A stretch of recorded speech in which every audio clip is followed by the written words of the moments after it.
Le cosplay n'est ni plus ni moins que l'association de deux mots, costume et play en anglais. La pratique consiste à incarner le rôle de son héros préféré, qu'il soit issu du manga, de la bande dessinée ou de séries télé. Antonin a un faible pour les épisodes de Sons of Anarchy, série sur des motards américains hors la loi. Pour interpréter son acteur préféré, pas question de se ruiner, le cosplay c'est surtout du fait main. Là ici par exemple c'est juste un gilet de cuir sur lequel on a mis du blanco en fait.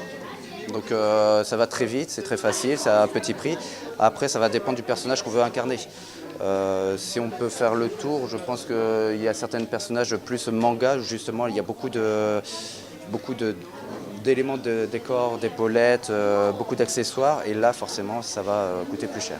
Pas de folie non plus pour le costume de Kenza, tout est fait main également. Cette jeune amatrice du manga Fairy Tail préfère consacrer son argent aux conventions, grand lieu de pèlerinage des cosplayers. Ça réunit beaucoup de gens fans de cette convention, par exemple le manga, le cosplay, la passion japonaise, etc.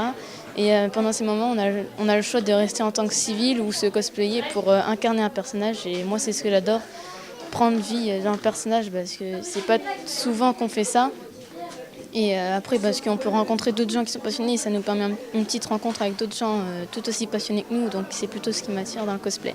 Cette nuit de la BD était donc l'occasion de rencontrer des personnages hauts en couleur et des fondus du manga au coup de crayon à faire pâlir les illustrateurs professionnels.